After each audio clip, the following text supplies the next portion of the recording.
So greetings everybody. Thank you for joining me in this session. My name is Sai Anand and I'm a product marketer for Zoho Sign. In this session, we will be taking you through the recently released user roles and profiles update that we had launched in Zoho Sign. This was one of the most eagerly anticipated features because it allows a lot more granular access to how data is made visible within your organization and what actions your users can perform. So before we get started, just a little bit of housekeeping. I will give you a quick, rundown of the agenda for the day.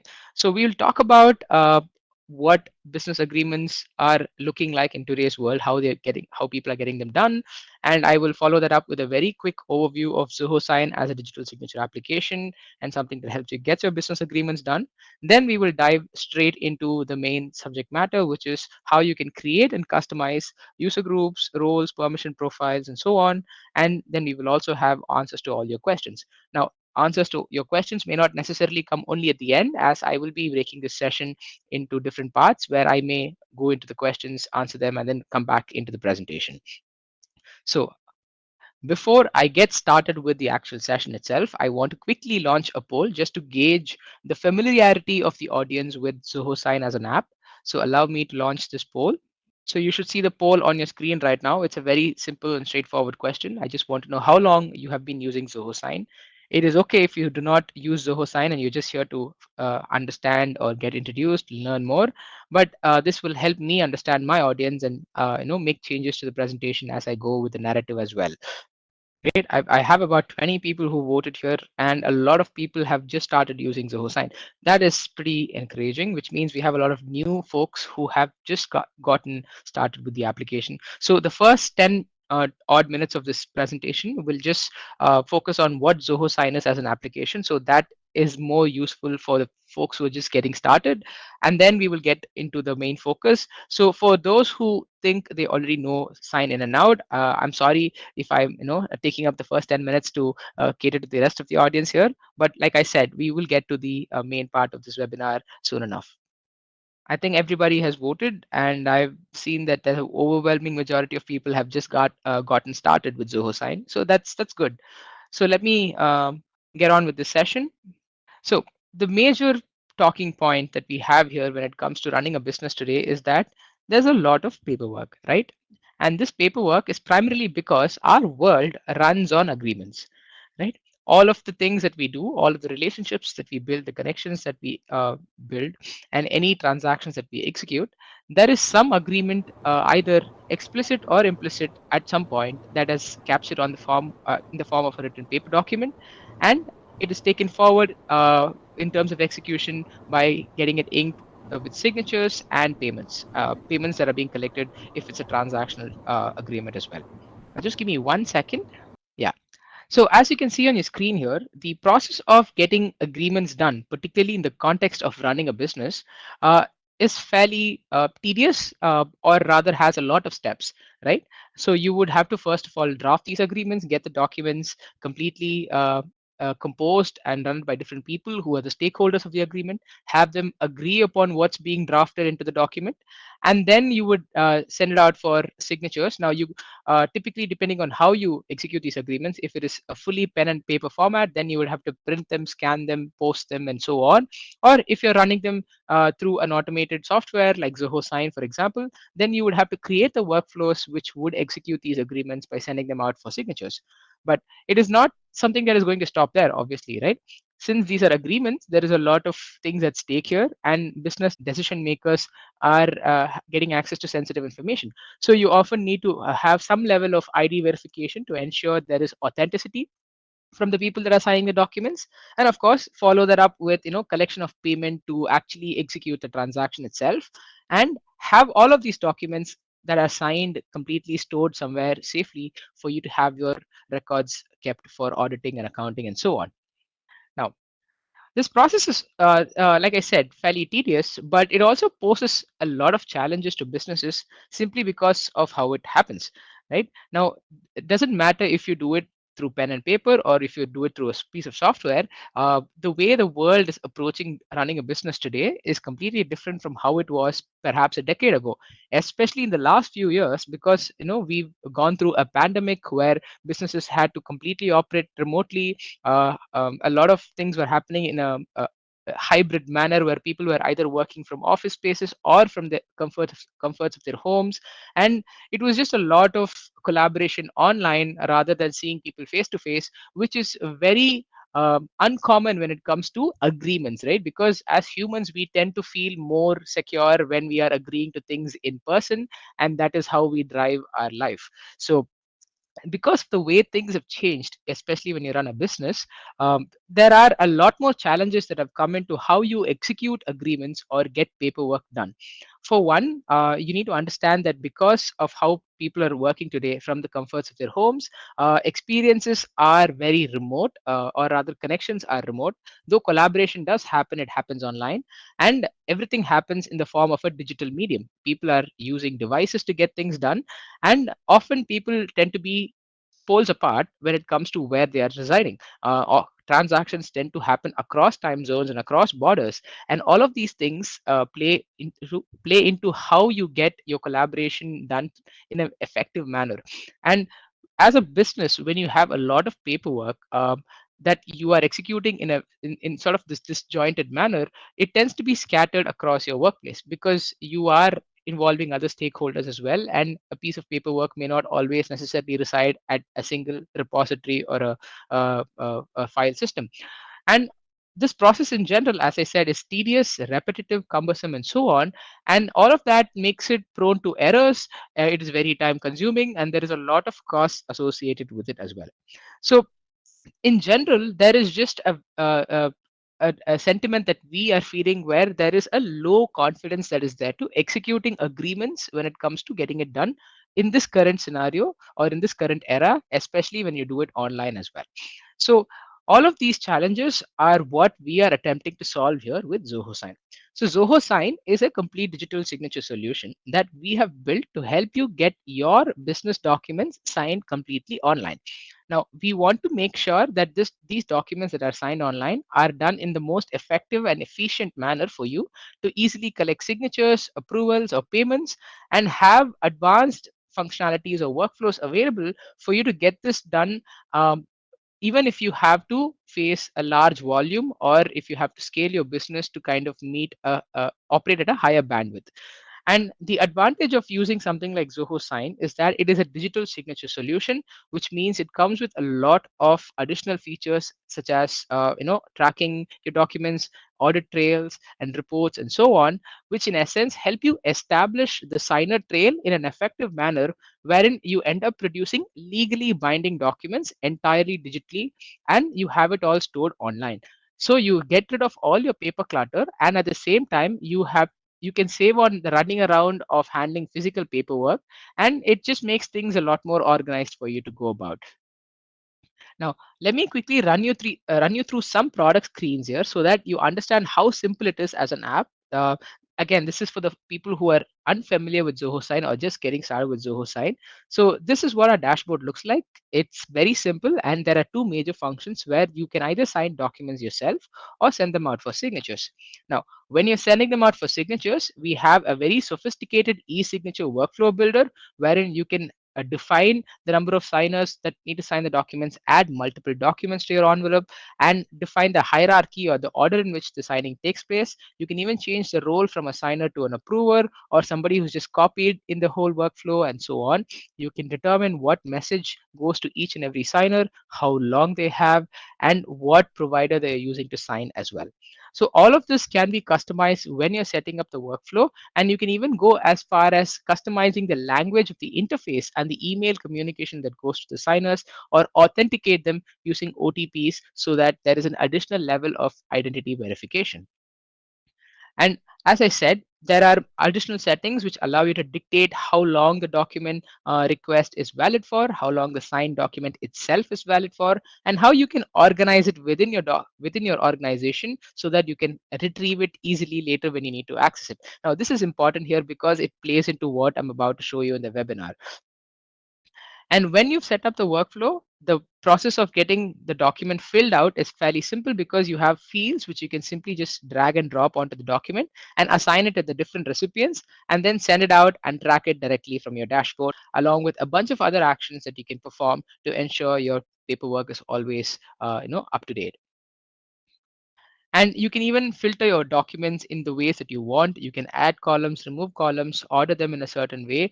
It's just is a way of visually making it a lot more easy and organized for you to have your paperwork constantly be at your fingertips. And this is not something that you can do from your web dashboard, but also from your mobile apps. And you also have reports that tell you how many documents are being signed, how many are being declined, or how many are still in progress. Just sort of a very bird's eye view of what your business entails, operations entail at this point in time, purely in terms of paperwork and so on. Now, that is literally all that is there to Zoho Sign in terms of its functionality because it's just as simple as that. And though there is a lot of sophistication and complexities available in terms of the workflows, the providers, and the settings, all of that is for your administrator to worry about because they're the ones who are going to be setting up the app. But as users, it's very simple to use, and you can get started with the app in perhaps just under 5 minutes. And it is an app available across platforms that is synchronized over the cloud across platforms. So you can start something off on your laptop and then drop it there and pick up your phone and continue from where you left off. Now, another major advantage of Zoho Sign is that if you are a Zoho user, meaning you use other apps within the Zoho ecosystem, such as perhaps CRM or Zoho Books, or even something like Zoho Creator, Zoho Sign has native integrations available for each of these applications, which allow you to incorporate these e-signature workflows into these apps and have them be triggered from directly these apps and mapped contextually with the respective records. This way, it offers interoperability that is unmatched with any other e-signature platform. And similar integrations also exist with other third-party ecosystems such as Microsoft and Google. And we also have integrations in place with popular CRM platforms, cloud storage platforms, and integration platforms themselves, which help you connect Zoho Sign and build extended workflows with over thousands of applications over the internet. Now, if these off-the-shelf integrations aren't something you're looking for, you want to build something that is completely custom to your needs, then you can always refer to our APIs, our SDKs, which are available as developer tools for you to go ahead and build your own integration that suits your business needs. Now, moving on, I might have talked about how it helps you get your paperwork done in a very productive or rather efficient manner, but a lot of people will still have the looming question of whether this paperwork is in fact legally binding as I claimed. Well, Zoho Sign is actually built on the PKI or the public key infrastructure system, which uses digital signature certificates, which are by design compliant with various e signature laws around the globe. There are multiple layers to how digital signatures can be implemented, and each of these layers are required for different kinds of transactions or for different levels of transactions in terms of how sensitive the transaction itself is. And we are compliant across all these levels depending on how you configure the app and what providers you use within the app to sign your documents. And how we are actually doing this is by integrating with various trust services available across the globe. There are several services across the globe which offer identity services, which offer digital signature services themselves, which offer timestamping, certification, and so on. What we do is we go ahead and build a separate partnership with them and build an integration to use their service within Zoho Sign. So if you happen to have an association with them wherein you obtain certificates or identity from them, you can utilize that within Zoho Sign to get things done in a more secure manner. As of now, our portfolio includes identity linked digital authentication, identity linked digital signatures, document timestamping, and even electronic stamp duty payment in some countries. And we are constantly improving on the number of integrations we have with such trust services so that we cover our basis when it comes to compliances across the board in different parts of the world. And when you use Zoho Sign, you also get the extended platform security and privacy that Zoho by in, nature has. As you might know, Zoho is a very privacy and security centric platform, and Zoho Sign, when it comes to being set up within Zoho, offers encryption at rest and in transit, meaning all your documents are completely encrypted, and your access to the app itself has a multi-factor authentication which is mandated by the administrator, and you can also make make use of single sign-on to ensure access across apps are offered through the same credential rather than having to remember different credentials. And you know that we do not run any third-party trackers to monitor what you do, or any sort of ads to monetarily benefit on the side. In addition to this, we also have data security and redundancy by offering you automated backup to cloud storage. If you work in very specialized verticals such as health sciences or pharmaceuticals or healthcare for that matter, we have a separate compliance module with validation reports available for that. We even have local data centers across 7 different countries in different regions, and building more for adherence to data protection and privacy laws that are more regionalized, such as the GDPR, HIPAA, and so on. And apart from this, we undergo regular audits and we obtain certifications for different industrial standards for data security, uh, information security, and management, and so on. Now, in addition to all of this, I just want to quickly mention some top features that we've released in Zoho Sign lately. Some things that people might not often keep up with because our updates just keep coming left, right, and center most of the times. So we've recently introduced a module for life sciences. As I said, I just mentioned in my previous slide. We also now support signing documents with USB tokens and PFX file-based digital signature certificates, and we are supporting more and more integration and authentication methods based on what is available in the local um, government accredited vendor markets and marketplaces.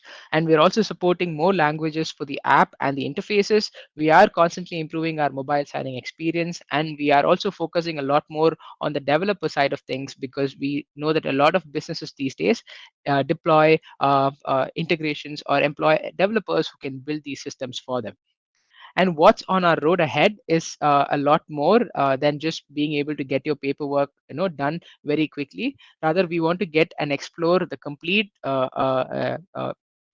domain of agreement and contract management, where we want to have options like being able to notarize something online, a video KYC or video signing, integrations with more trust service providers, and just more integrations altogether, and more compliance, of course. So all of this is something that we are constantly building so that our app offers the most convenient experience for you, and in a way that you don't have to always worry about whether something is sufficient or not. All right. So while I take another sip of my coffee, I just wanted to quickly let you know, I'm hoping there are a lot of people who've tuned in from Australia. So I want to let you know that we are visiting Melbourne in a couple of weeks' time. And we are hosting a Zoho user group meetup in Melbourne, where we will be running through some latest updates that we've added to Zoho Sign. And it's a 3 hour meet and greet session in essence. We will not have a fixed agenda where we're going to be presenting for 2-3 hours. Rather, we will have a formal introduction and maybe an introduction to the app, or some key updates that we had for half an hour, 45 minutes, after which it's purely just networking. It allows you a great it gives you the opportunity to interact with us in person, also interact with the community of Zoho users in your city, so that you can sort of help each other out, network, or even just get to know people and make connections that will be beneficial for you. So yeah, if you're from Australia and if you intend on meeting us in person, do register for our Melbourne user group that's happening on May 9. You can scan the QR that you're seeing on your screen right now to register for the session. The entry for the session is not ticketed, in the sense there is no entry fee. While you register, you may go through terminologies like purchase a ticket and so on, but there is no cost associated with it. It is just something that you do for formality's sake, so that we have a record that you have registered, and we can send you the directions to come to the event. And yeah, anybody who turns up to the event also gets cool stuff, and there is also a surprise, but it is a surprise, so I cannot reveal it here. So register and find out. So yeah, let's come to how you can set up customer user groups, roles, and permission profiles in Zoho Sign.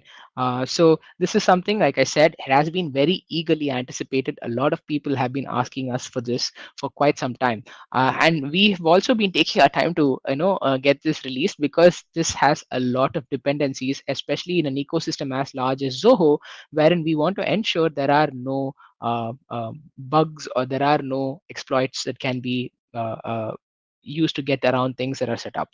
So let's quickly run another poll. I'm so sorry that I have to run another poll, but I am just trying to understand my audience a little better here. Um, so the poll is going to pop up on your screen right now.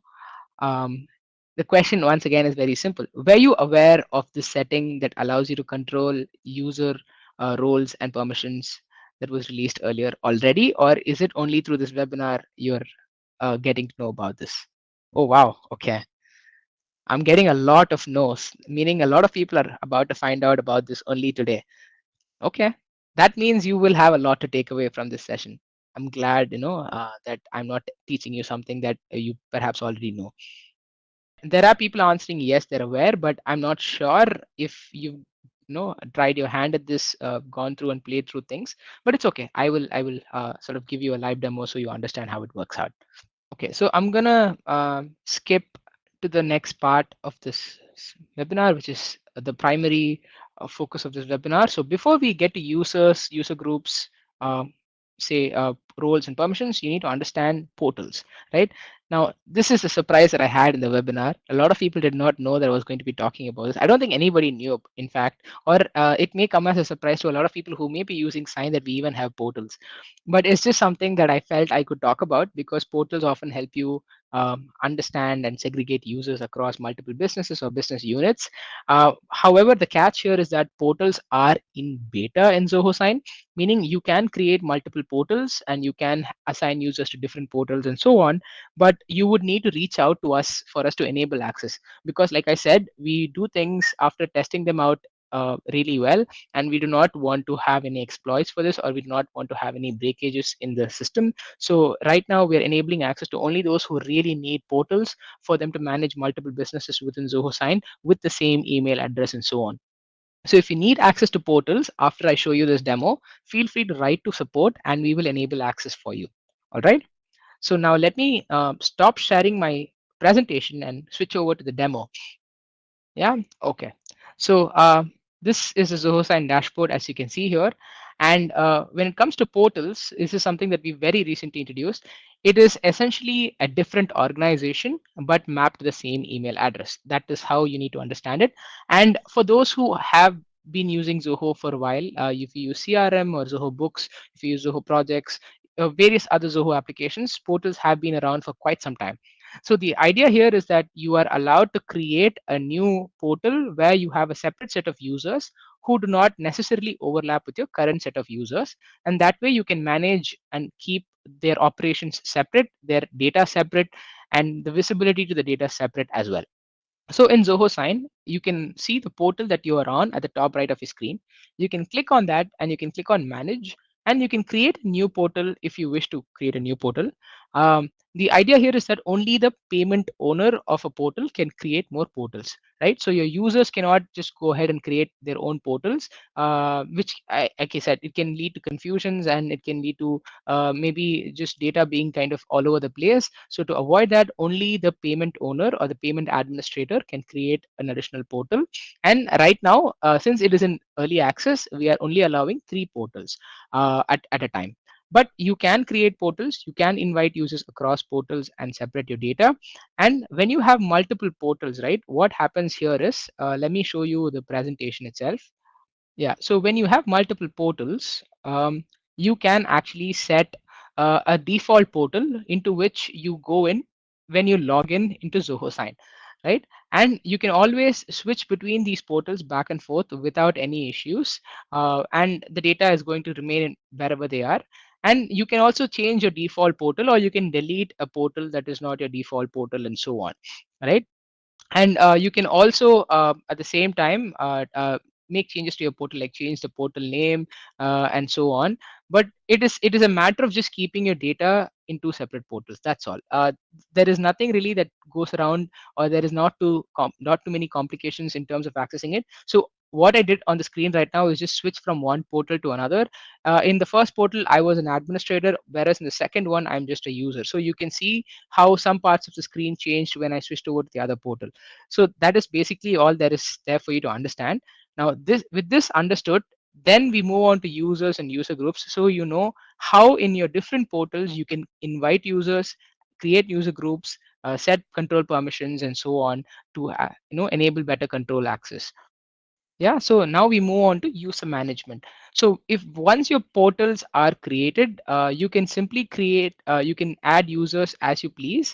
So in this particular portal I have here, I'm just going to go to the use and control section, and you can see that I already have two users. So this profile belongs to Dave Smith, who is the business owner or the administrator of this profile, and there is another user or an agent called Barbara. Now, I can add more users depending on the number of licenses I've purchased. So let me go ahead and invite another user to this portal so you understand how this functionality works. This is something a lot of people would by default know. And when you're inviting somebody to join your portal, you can assign a role or a profile to them. So what is a role and what is a profile is something I will talk about shortly in some time. But in essence, it just tells you that you can assign these things as you're inviting somebody. So as they join your portal, they are automatically mapped into a certain profile configuration.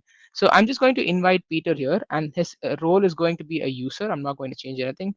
And his profile is going to be that of an agent. And I'm going to click on invite. And now Peter is going to be sent an email address, an email where they will have the link to join the portal. So this is Peter's inbox. So this is Peter's Gmail inbox, and you can see that the email has already come saying invitation to join Zoho Sign. Now, if I was to open Zoho Sign in Peter's account before I joined the account, Peter would be given these two options, right? Peter would either need to create his own portal or Zoho Sign account since he does not have one, or he would say, I will join an existing account, at which point it simply says contact your organization's administrator. So, which is what Peter, I'm guessing, we'll assume has done here and has got an invite to join this particular organization. So when Peter clicks on join organization, he is going to be mapped to this portal called Zilker Corporation. So now I'll click on accept, and once that is done, it is going to automatically redirect you onto Zoho Sign into the portal that Dave has just invited Peter for. So this is the portal that Peter has joined. As you can see, Peter is in Zilka Corporation, and Peter is not an administrator because he only has access to his profile and some things, and there is no data that has been populated into Peter's account just yet. So this is basically just to give you an idea of what happens when you invite a user. And once a user has been invited, now let me go ahead and refresh Dave's dashboard here, and that will show Peter has joined the organization and is now active.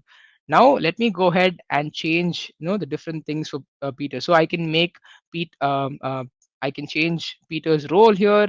I can change his profile here. I can even have more access. Like I can revoke the access or change my ownership of this account onto Peter in case I'm leaving the organization or something like that. With that done, that is basically all that is there for you to understand in terms of how users and control happen within Zoho Sign. Now let's move on to the other aspects of users and control so you understand how that works out. So here's where all of the newer stuff comes in. We've introduced something called user groups.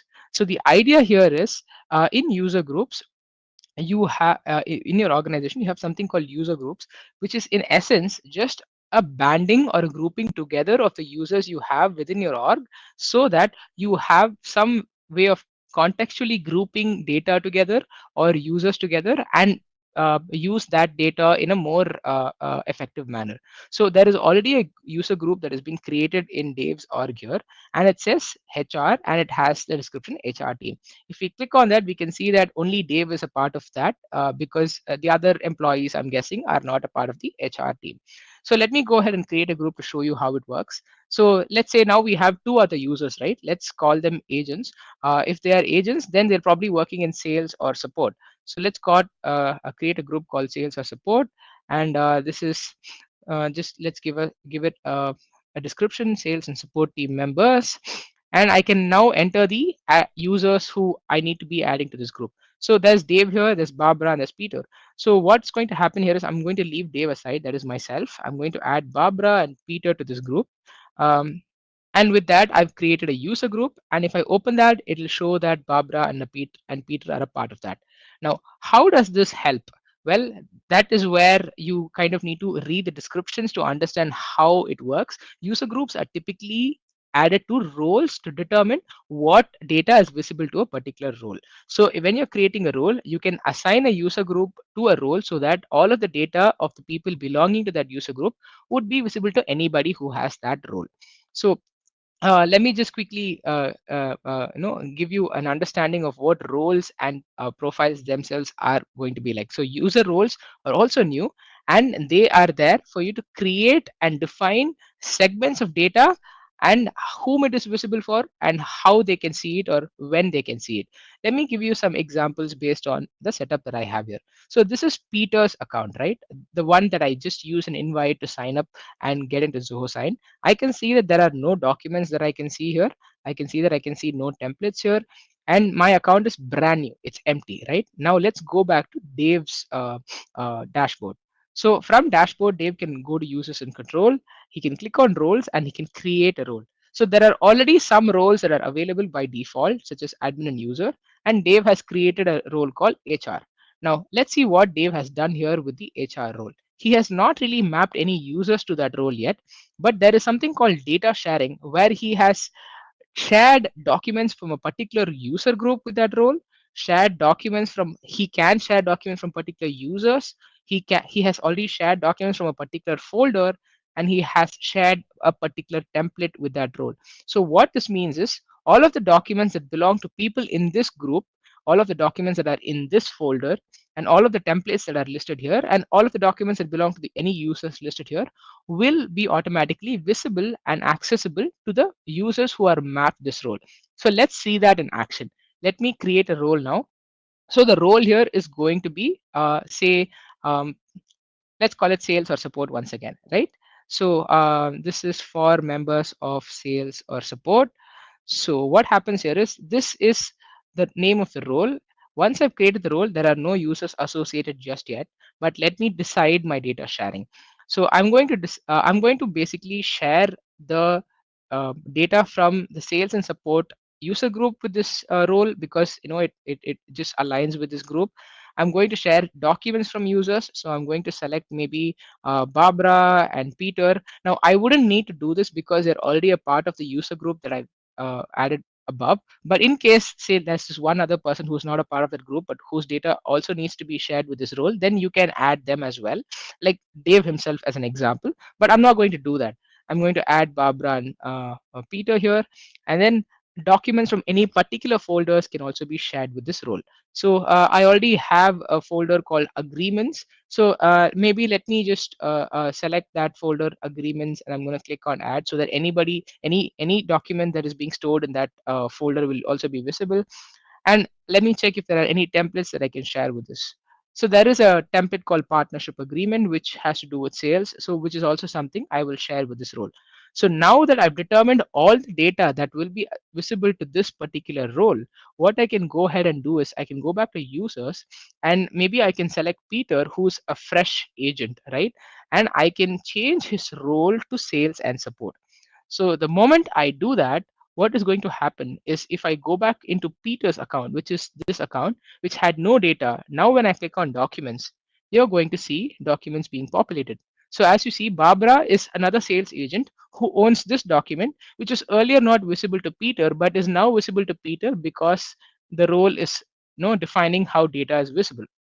Now Peter can click on this and he can, though he cannot execute or make any actions, he can kind of understand what's happening here, what this document is all about, who owns this, and just understand the team's function and progress in general. So that is basically what user roles do. And another nice thing to note here is perhaps when you try to delete a role, right, and you have members already part of that role. So for example, here sales and support, now Peter's been associated, so he's showing up here.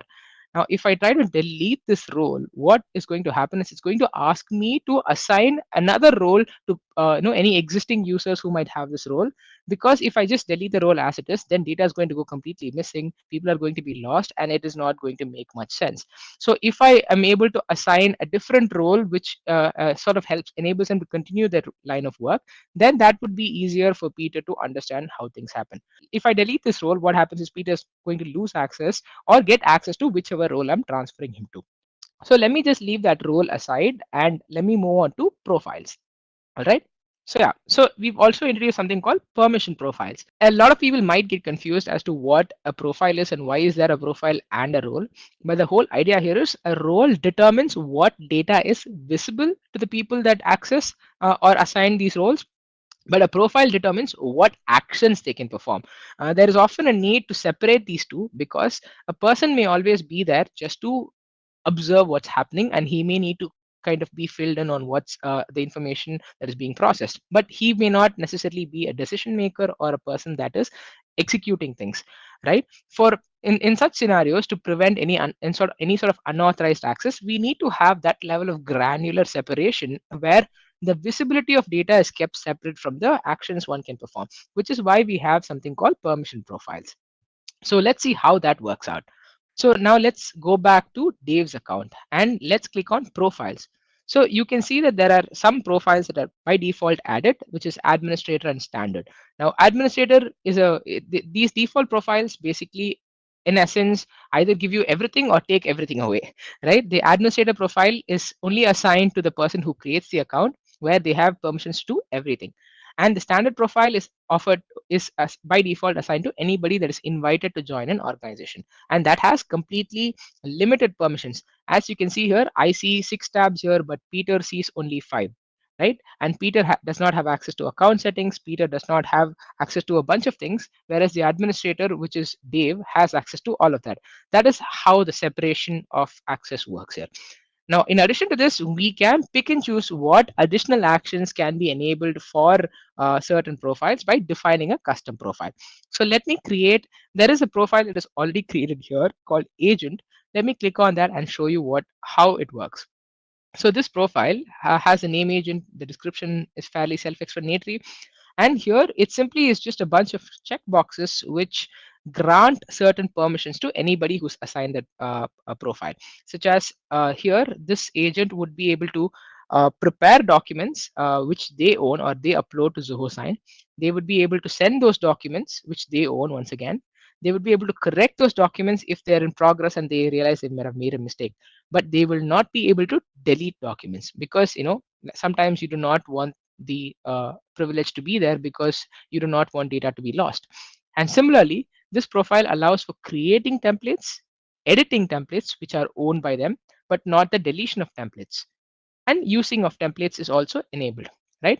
Now let's go ahead and create a slightly different profile. So this is an agent, right? So which means they have access to being able to use templates, create templates, send documents and so on, but all of it, as you could see, was limited to what they owned, right? It was not necessarily what was owned by other folks unless explicitly shared with them. So let me create something a little more privileged. So let me create a profile called managers. So I can say this is for managers uh, of sales, and then I can enable all these permissions. But here I can now select owned and shared documents, which means any documents that the manager has access to by virtue of leading a team because they have access to a user group or a particular role, they would be able to enact actions on those as well. They would be able to edit those workflows, they would be able to send those workflows, they would be able to correct those workflows or send those documents, and we'll also give managers the option to delete those documents.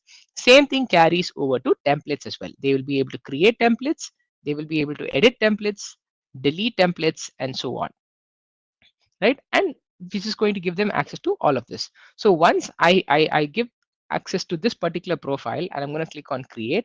Now I haven't assigned anybody this profile just yet, so let's go back to Peter's account quickly and see templates. As you can see here, Peter has access to this partnership agreement template which he can send out, but he does not have access to actually edit this template. He can create a new template, which means he will clone it and have his own template, but he cannot make changes to the original template itself, right? So let's go and change that. So what I'm going to do now is I'm going to assign this profile to Peter because I've recruited Peter as a manager here.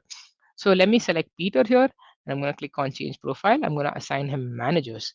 Now with that done, if I go back to Peter's account and I'm going to refresh this template tab once again, now what can happen is Peter has the option to edit that template, and Peter can make changes despite the template owner being Barbara.